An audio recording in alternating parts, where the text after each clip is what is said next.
¿Usted? Doc- Sí. Doctor, muy buenos días. Bien. Buenos días, señores miembros de esta honorable Junta Nacional de Justicia.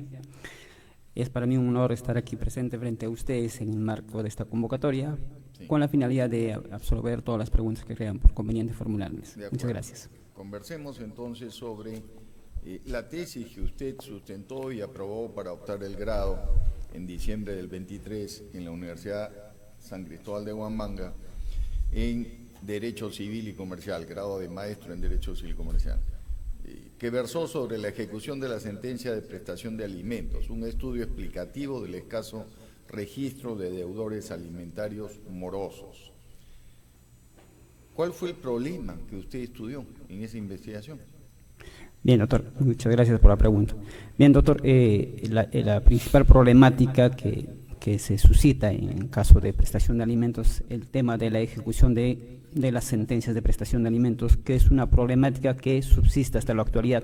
Bueno, data desde hace muchos años y subsiste hasta la actualidad. Me imagino que el problema es cuando el obligado a prestar no tiene un trabajo dependiente, sino independiente, porque si es dependiente, simplemente le descuentan. Sí, doctor. ¿No? Yo realicé un estudio en este caso. Según este estudio se determinó que existe un 55% aproximadamente de los casos que se han analizado de un aproximado de 460 expedientes de dos juzgados que se ha realizado el estudio, el de tercer juzgado de paz letrado de Huamanga y el sexto juzgado de paz letrado de Huamanga. Se ha podido determinar que más del 55% de esos casos no llegan a ejecutarse, es decir, los alimentistas cuentan con una sentencia, pero pese a que cuentan con una sentencia donde se le reconoce el derecho a alimentos, no se ejecuta. Y no tienen dónde embargar. Sí, doctor. Entonces, a raíz de esto surge mi interés por realizar este estudio, teniendo en cuenta también que ya para ese entonces yo ya me desempeñaba como juez supernumerario del juzgado de paz letrado. ¿Y por qué se refiere al escaso registro de deudores alimentarios morosos? ¿Se refiere a que el número de deudores alimentarios morosos es reducido? ¿A eso se refiere? Sí, doctor. Para explicarle, doctor, el Estado ha proporcionado mecanismos, herramientas para poder ejecutar las sentencias de prestación de alimentos. Vamos directamente al punto. Por Claro, favor. entonces la inscripción en el registro de deudores alimentarios morosos es uno de los mecanismos, una de las herramientas que cuenta en este caso que se cuenta para poder ejecutar las sentencias de prestación de alimentos. Entonces, en este producto de estudio pude comprobar que esta herramienta es poco o escasamente utilizado, al menos en los dos juzgados que realicé el estudio, porque solamente en los 2 años que se ha realizado el estudio, solamente en un solo expediente se ha podido utilizar este mecanismo para poder viabilizar el pago de la pensión de alimentos. O sea, en ese 55% nos ha referido solamente un caso Sí, doctor. fue inscrito en el registro. Sí, doctor. Entonces, esa era la... ¿Por qué en los otros casos no? Precisamente una de las causas que yo investigué fue porque consideraba de que, si bien es cierto ya en la ley que crea el registro de deudores alimentarios morosos había sido ya había sido modificado y donde ya se había dispuesto que el juez de oficio tenía que disponer la inscripción, pero ¿qué pasaba en la práctica? Pese a que ya la norma había sido dispuesto, modificado en ese sentido, porque anteriormente solamente tenía que ser a petición de partes. Pese a ello, en la práctica se ha podido corroborar que en un solo caso se ha procedido con la inscripción. Entonces, una de las causas que yo identifiqué fue que esa disposición de que se tenía que disponer la inscripción de oficio era facultativo. Los jueces lo entendían, o el personal jurisdiccional entendía en el sentido de que esa disposición era como una facultad, al igual que la facultad probatoria del juez. Entonces, por esa razón es que no llegaban a inscribirse, es decir, porque el juez consideraba que era una facultad y estaba, al ser una facultad consideraba que no era necesario hacer uso. Entonces, por esa razón es que en este estudio yo llego a determinar que esa disposición de disponer de oficio la inscripción en el registro de deudores alimentarios morosos no es una facultad, sino por el contrario es una obligación del juez, toda vez que el juez está en la obligación de utilizar todos los mecanismos necesarios para ejecutar una sentencia que él mismo ha dictado. ¿Qué efectos tiene ese registro? Bien, doctor, el registro es una herramienta muy importante porque a consecuencia de la inscripción, justamente a consecuencia de la inscripción, esto se genera consecuencias negativas a los intereses del obligado, como por ejemplo, estar inscrito en la central de riesgos, tanto de la superintendencia como en las centrales de riesgo privadas. Esto implica que los obligados no puedan acceder a los créditos. Uno de ellos es que también, no puede contratar con el Estado. ¿Por qué? Porque está figurando en el REDAM. Ahora, no es que la inscripción le limite al obligado, porque justamente la inscripción también lo que busca es simplemente cumplir con la obligación de prestar los alimentos. Como por ejemplo, si es que este obligado quiere cumplir desea contratar con el Estado, se compromete, está en la obligación de comprometerse previa a suscribir un contrato con el Estado, ya sea en una relación laboral o en una relación civil, se compromete a pagar en este caso la deuda alimenticia y de esa forma logra suscribir un contrato o tener una relación laboral. Si es que tiene una relación laboral, se compromete a cumplir con el pago de la pensión de alimentos con el descuento de la remuneración que va a percibir. Bueno, la inscripción también busca, fortalece en este caso, porque le proporciona herramientas al juez, ya que a consecuencia de esta inscripción también puede acceder a información privilegiada, como por ejemplo de la SUNAR, de los bienes que tiene el obligado, de si tiene alguna relación laboral con algún empleador, para que de esa forma, con esa información privilegiada, pueda hacer efectiva el pago de la pensión de alimentos. Este estudio, doctor, ha sido muy importante y considero que actualmente ya la norma ha sido modificada y ya se ha dispuesto en la ley que crea el registro de deudores alimentarios morosos, la ley 28.970, ya ha sido modificado en noviembre del año 2023, ya se ha dispuesto, ya la norma ya dispone que incluso la inscripción ahora sí es obligatoria del juez. En caso que el juez no lo disponga, es más, las partes con la resolución que determina que existe una deuda alimenticia pueden ellos directamente acudir a solicitar la inscripción, y es más, la norma establece que en este caso el funcionario tiene que poner en conocimiento de la Autoridad Nacional de Control del por qué el juez no ha dispuesto la inscripción en el registro de deudores alimentarios morosos. ¿No le parece que eso promueve el círculo vicioso de que inmoviliza ocupacional o laboralmente al obligado y lo conduce a la informalidad laboral, justamente para no dejar registro o huella de los ingresos que percibe? De algún modo Acá podría... en Perú hay muchos registros, ¿no?, de todo, ¿no es cierto? Sí, doctor. Sin embargo, no son eficaces, o sea, no logran los objetivos para los cuales se crean esos registros. Usted en su tesis partió de cuál es la tasa de deudores alimentarios morosos. Sí, doctor. ¿Cuántos años han pasado de la instauración de ese registro y se ha reducido? Al contrario, creo que se ha incrementado.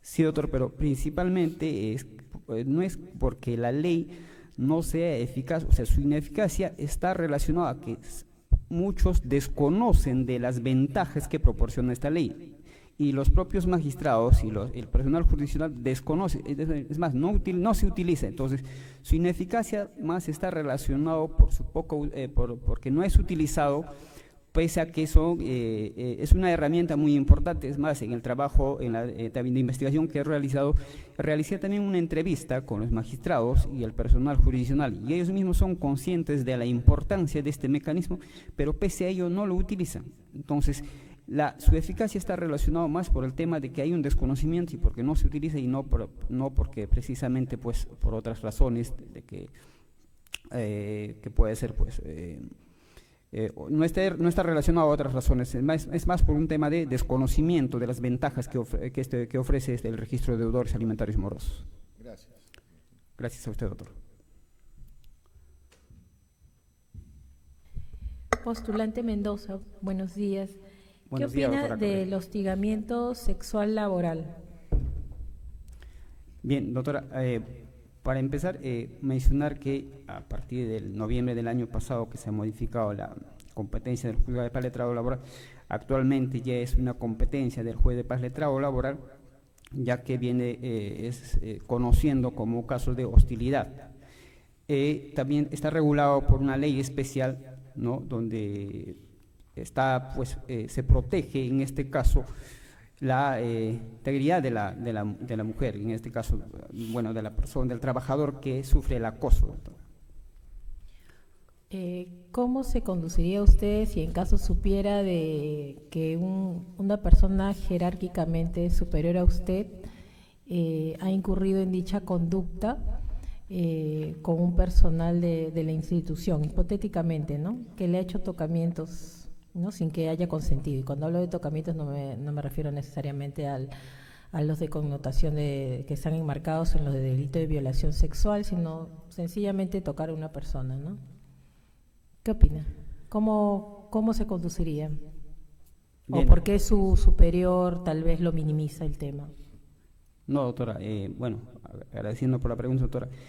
Para precisar de que en este caso primero tendría que tomar conocimiento, o sea, cuál es, qué es lo que siente en este caso la trabajadora, si es que ha sido con su consentimiento o sin su consentimiento, y si es que se determina que es sin su consentimiento, definitivamente se tendría que denunciar ante las autoridades competentes, porque el tocamiento indebido en este caso pues, bueno, no es bienvenido, no es aceptado, venga de donde venga, sea incluso un superior jerárquico mío, se tendría que hacer la denuncia correspondiente. Gracias. Gracias a usted, doctora. Gracias. Breve. Doctor Johnny Mendoza Oré, ¿no? Sí, doctor. Buenos días, doctor ¿Qué nos Tabarra. puede decir del principio de prohibición de reforma en peor? Bien, doctor, muchas gracias por la pregunta. Bien, doctor, es un principio que en este caso, si bien es cierto, se puede, en este caso el derecho laboral va en constante progreso, en avance. En virtud de este principio no se pueden reconocer, o las modificaciones que se tienen que hacer, los cambios que se tienen que introducir, no puede ser en retroceso, sino por el contrario, tiene que ir avanzando, tiene que ir mejorando. Entonces, este principio es una limitación que se establece, que no, para el legislador a efectos de que no puede regular en peor, sino por el contrario, tiene que ir mejorando la situación, los beneficios, los derechos de los trabajadores. No confunda con la progresividad de los derechos, que es otra cosa. Ya veo el principio de prohibición de reforma en peor. ¿Y dónde está normado en algún código aquí en el Perú? Si no sabe, diga, no sé. Es un principio. Es un principio, doctor. Está regulado en el Código Procesal Civil. Sí, doctor. Gracias. Doctor de la Puente. Ya, doctor Chando, ¿eh? Por su intervención, señor presidente. Bien, abogado Mendoza Oré Johnny. Usted también ha hecho el PROFA, ¿no? Sí, doctor. ¿Ha escrito algún artículo en la revista de la Academia de la Magistratura? Doctor, no he tenido la oportunidad de poder escribir, doctor. Ok. Tiene una maestría usted en Derecho Civil y Derecho Comercial. Sí, doctor. ¿Cierto? Muy bien. Vamos hablando del derecho comercial. ¿Qué normativa regían las sociedades mercantiles en el virreinato? El intercambio de bienes. No, ¿qué norma? ¿Qué norma?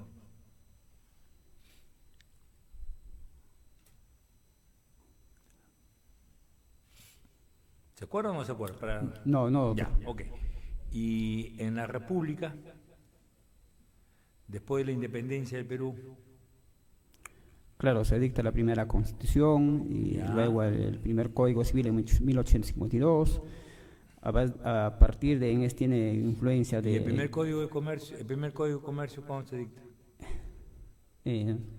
no recuerdo, doctor. Ya. Entonces, en la República, ¿por qué normas se regía el derecho comercial? En Porque principio- había normativa, ¿no es cierto? Claro, en principio era por el derecho civil, doctor. No. A ver, ¿qué es el comerciante? Bueno, es la persona que realiza el acto de comercio, ¿no? Con ¿Qué la es el acto de finalidad comercio? de Ya, para no obtener entrar. una actividad lucrativa. ¿Qué es el acto de comercio? Es el acto a través del cual pues se busca obtener un fin lucrativo, ¿no? Donde, por ejemplo, el comerciante, el vendedor, entrega un bien, a cambio de ello el comprador también, ¿no? Entrega a cambio un dinero o un valor para obtener un lucro, una finalidad para poder, bueno, Un ejemplo, principalmente. solamente muy sencillo. Usted me vende su teléfono, le ha costado 2.000 soles y me lo vende a mí 3.000 soles. Correcto. ¿Eso es lucro? Sí, doctor. Está ganando, ¿no? Claro, en efecto, por ejemplo, si yo me dedico a hacer Usted el me comercio. dice que es un lucro, no tiene bien claro lo que es el acto de comercio. A ver, ¿cuáles son los elementos del acto de comercio? En principio, el fin lucrativo, doctor. Por ejemplo, si yo decido, en el ejemplo A que ver, usted me de puso, nuevo, ¿cuáles son los elementos del acto de comercio? en este caso, el sujeto, en este caso, el vendedor, el comprador y el bien con el que se busca obtener la finalidad lucrativa.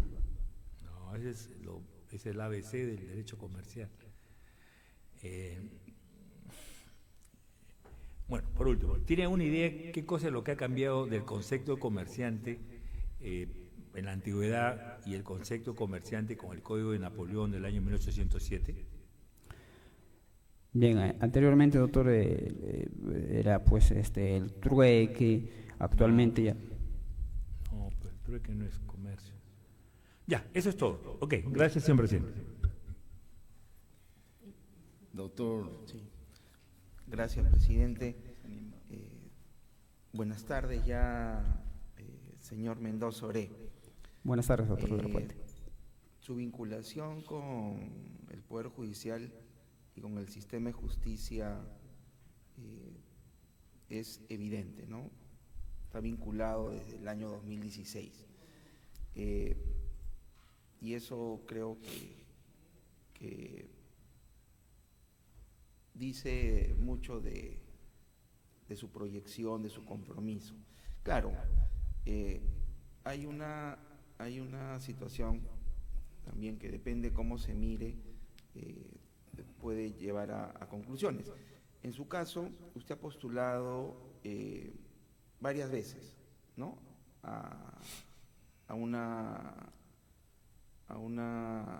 al cargo de juez de paz letrado, ¿no? 2016, 2017, 2018. Sí, doctor, 2 veces. ¿2 o 3? Recuerdo que fueron 2, doctor. Tengo 3, pero en fin, eso no es importante. Acá lo importante es que usted me hable de su proyección personal, porque para mí una persona vinculada al sistema que insiste en ocupar un cargo de esta importancia, quiere decir que está convencido de que puede aportar, ¿no?, dentro del sistema. Primero, ¿por qué no postuló del 2010, con posterioridad, ¿no? Porque ha habido convocatorias, me parece, en el último quinquenio. Pero además que me diga cuál es su proyección en caso de incorporarse a la ley a la carrera judicial. Bien, doctor, muchas gracias por la pregunta. Bien, doctor, en efecto, mi persona ha postulado anteriormente. Bueno, no se dio las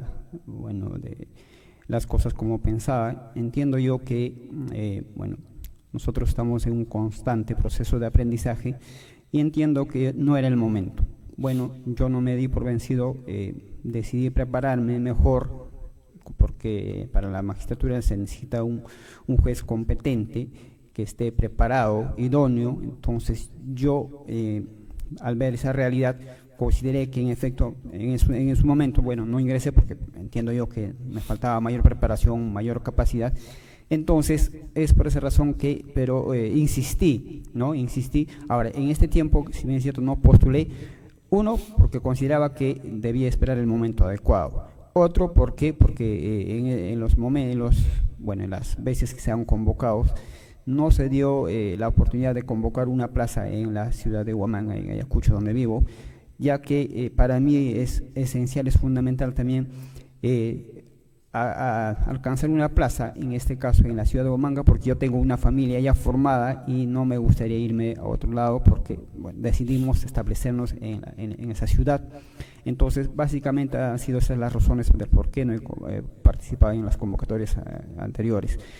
En cuanto a la proyección, doctor, yo tengo un alto compromiso con la justicia, con la sociedad, de participar en la administración de justicia. Tengo esa vocación de la magistratura porque, como vuelvo a señalar, tengo un alto compromiso con la sociedad, con la justicia. Y esto, el formar parte del Poder Judicial de la magistratura, me hace sentir bien, me hace sentir realizado. Considero que ese es el propósito que tengo en la vida, siendo parte en el Poder Judicial, administrando la justicia, y tengo mucha vocación de servicio. Es más, cuando yo inicié la magistratura, cuando me dieron la oportunidad en el 27 de abril del año 2017 para asumir por primera vez la magistratura, claro que luego de participar en un concurso de registro de jueces supernumerarios, yo asumí con mucho entusiasmo, con mucha decisión, la magistratura. Es más, yo me fui a ocupar el cargo de juez de paz letrado en la provincia de Vilcasomán, que está, en ese entonces era aproximadamente 3 horas, porque tenía que recurrir por la carretera de Trocha, lejos de mi familia. ¿Por qué? Porque tenía yo esa vocación de servicio, necesitaba adquirir los conocimientos, la experiencia, para seguir creciendo profesionalmente. Es más, cuando yo me fui, la remuneración… Señor Mendoza Orey, Sí, doctor. ya respondió mi inquietud. Muchas gracias. Gracias Eso a es todo, usted, doctor. presidente. Bien. Doctor Cercoy. Muy rápido y retomando su respuesta a la consulta de un colega de hace unos minutos, hay un ideal de que el derecho laboral sea progresivo, pero es un ideal. No hay ningún principio que impida que alguna norma laboral pueda ser disminuida o un derecho sea recortado. De hecho, hemos pasado de estabilidad absoluta a estabilidad relativa, se ha eliminado la famosa bonificación por tiempo de servicios y otros ejemplos más que no vienen al caso. Pero tengo que preguntarle también de su conocimiento de la realidad nacional. Por la zona en la que usted va o está desarrollando labores, ¿usted habla quechua? Sí, doctor, muy bien. Y lo habla bien, ¿no es cierto? Sí, doctor, siempre es. ¿Cuál es su expectativa, su punto de vista sobre el futuro del quechua? ¿Va a seguir desarrollándose, va a seguir ampliándose? ¿Tiene una tendencia a disminuir en cuanto al número de personas que lo hablan? Le digo esto porque hay muchas lenguas, idiomas, que como no tienen escritura, y el quechua no tiene escritura, tienen una tendencia a recortarse en cuanto al número de personas que lo hablan. ¿Cuál es su punto de vista? Bien, doctor, el quechua es uno de los idiomas oficiales de nuestro país. En algunas ciudades todavía se utiliza el idioma quechua. Por ejemplo, cuando yo me inicié como juez de paz letrado en la provincia de Vilcasomán, la mayor cantidad de personas, o la mayoría de las personas que asistían al órgano jurisdiccional eran personas quechua hablantes. Y eso se mantiene hasta la actualidad. ¿Por qué? Porque ellos, a sus hijos también vienen transmitiendo este idioma. O sea, sus hijos también los utilizan. Entonces es fundamental este idioma porque me ha servido también, por ejemplo, en mi caso, para poder tener un contacto directo, una comunicación adecuada con estas personas, porque sin este idioma no pude haber tenido este conocimiento.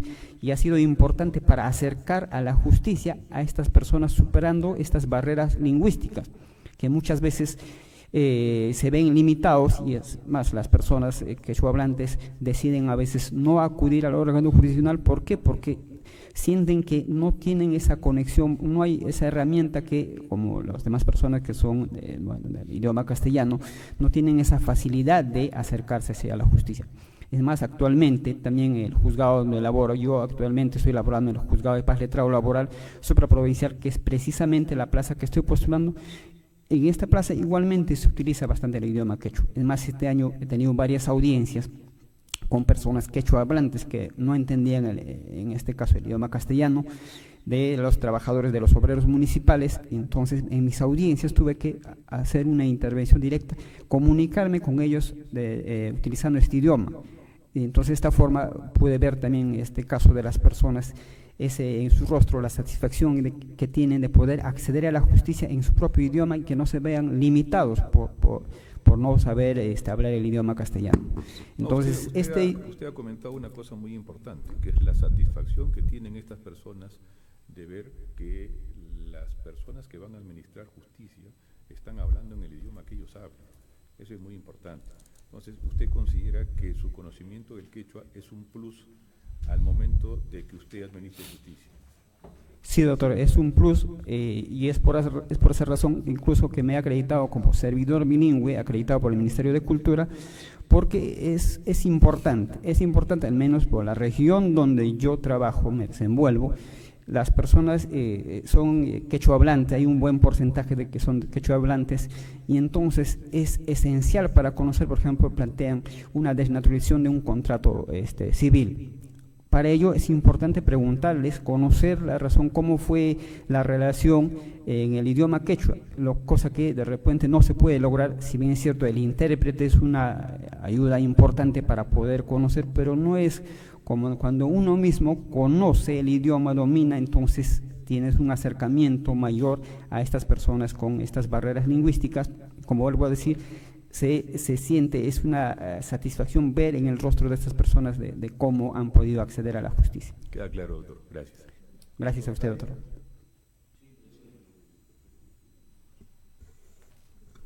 Doctor Mendoza, buenas tardes. Buenas tardes, doctor. En principio saludo su perseverancia para acceder a un cargo en la magistratura. Eso habla de su compromiso con la función que usted desarrolla. Y entiendo que postula al mismo cargo que ya está desempeñando. Sí, doctor. En relación a su última intervención, tenemos una justicia oficial, ¿no? La que nos regula a todos los peruanos, pero hay algo histórico que no podemos dejar de tomar en cuenta, que son los usos y costumbres, ¿no?, que regulan a veces las relaciones en sociedad en las comunidades andinas, que es a la cual usted en su mayoría creo que va a administrar justicia, ¿no?, para lo cual importa mucho el uso del idioma. Y en su práctica diaria seguramente ha podido contrastar cómo el Perú oficial colisiona con la cosmovisión andina. Entonces, ¿usted podría graficarnos algunos casos basados en su experiencia donde el derecho positivo tiene desencuentros o inconsistencias con los usos y costumbres de nuestras comunidades andinas? ¿Algo que pueda ilustrarnos? Bien, doctor. Sí, en efecto, bueno, nuestro sistema jurídico es escritural y a veces, como usted menciona, hay un choque con el derecho constitucional que es de alguna población. En efecto, a veces muchas de las personas, bueno, si nosotros nos centramos en Lima o en las capitales, pensamos que a veces ya las personas, casi todas las personas conocen, por ejemplo, el derecho nacional, y no es así. Hay muchas personas que desconocen de las normas, desconocen de los alcances de los mismos, y uno de ellos es las personas quechuahablantes, que muchas veces, a veces desconocen de qué cosas, qué conductas están tipificadas como delitos y conductas no. Le comento, por ejemplo, cuando yo inicié la magistratura en el juzgado de paz letrado Vilcosman, como ya comentaba, el 90% o más son quechuahablantes. Una persona adulta mayor tenía una audiencia al día siguiente en un proceso penal por faltas, por daños. Entonces esta persona, un día antes de la audiencia, se me solicita entrevistarse con mi persona y aprovecho también para mostrarme la integridad con la que actúo yo en mi persona. En ese entonces, esa persona, que es adulta mayor, recuerdo que era de 68 años, no recuerdo, pretendió entregarme una suma de dinero que tenía empuñado en la mano en presencia del secretario, con la finalidad de que le favorezca en la audiencia que se llevaría a cabo el día siguiente. Entonces, desde ya yo rechacé la conducta de esta persona y le hice ver pues que su actuar no era correcto, que estaba afectando en este caso es más, que su conducta era pues tipificado como delito, pero esta persona no entendía de esa situación. no entendía, y por esa razón es que ha pretendido, bueno, si bien es cierto, pretendía favorecerse de forma irregular, pero desconocía de que lo que estaba haciendo era un delito. Entonces yo le dije que no vuelva a hacer, no vuelva a incurrir en ese tipo de situaciones. Le di, al conocer esa realidad que tenía, al ser una persona quechua hablante y letrada, adulto mayor, decidí darle una nueva oportunidad y le dije, bueno, luego de explicarle de que su conducta no era correcta, entonces esta persona entendió que lo que estaba haciendo no era correcto. Es más, me pidió disculpas a mí, al secretario se retiró, y al día siguiente en la audiencia esta persona, luego de haber reflexionado, entendió y accedió a una conciliación con la parte agraviada. Es más, se comprometió a vivir pacíficamente y en armonía con su vecino, ya que hasta antes de esa audiencia, según la versión de la parte agraviada, venía en un constante problema. Entonces, ese es un ejemplo que le podría comentar, doctor. Gracias, doctor. Es importante el ejemplo que usted expone, pero hay instituciones más acendradas. Por ejemplo, el Servinacui, ¿no? Es una institución que todavía subsiste, entiendo, en algunas comunidades. Entonces, ¿cómo, cuando esta institución se confronta con las leyes oficiales, cómo usted administra justicia? Porque usted está en ejercicio. Sí, doctor. Bien, doctor, gracias por la pregunta nuevamente. En efecto, doctor, a veces hay ese choque. Por ejemplo, en el campo generalmente las personas empiezan a hacer vida en común, luego terminan su relación, luego empiezan a hacer vida en común otras personas. Entonces, en esos casos ya lo que se busca es tutelar el derecho de los alimentos, en caso producto de esa relación hayan tenido los hijos. Se busca garantizar y, por ejemplo, en esa provincia de Vilcazomán había bastante de esta realidad que lo estoy comentando, donde producto de una convivencia temporal han tenido hijos. Y entonces a veces los obligados pues, eran renuentes a cumplir con los alimentos. Es más, muchas de las madres, al desconocer que tienen el derecho a pedir los alimentos, no los solicitaban. Entonces, ¿qué hacía yo? En ese entonces se venía implementando en Ayacucho el programa de Justicia en tu Comunidad. Entonces salíamos a las comunidades y mi persona salía constantemente también a las comunidades a dar charlas, a informar a las personas que tienen este derecho. Si bien es cierto, ya vivían con sus propias normas, pero hay derechos que les son reconocidos, como por ejemplo el solicitar a la pensión de alimentos. Entonces las personas entendieron que en efecto que ellos podrían acceder a la justicia. Es más, me solicitaban a través de los presidentes de la comunidad, de sus autoridades, que yo vaya me asista a darles charlas. Muchas gracias, doctor. Gracias, presidente. De nada. Buenos días, eso es todo. Sí, señor presidente, más bien, si me permiten, antes de retirarme, en esta oportunidad traje, solamente mencionarle, doctor, que en caso ustedes me brinden la confianza, tengan por seguridad que no los defraudaré. Es más, ¿y cómo lo voy a demostrar? Viéndome siendo ratificado de acá a 7 años, demostrando que en realidad ustedes no se equivocaron pues al darme la confianza. Muchas gracias a todos.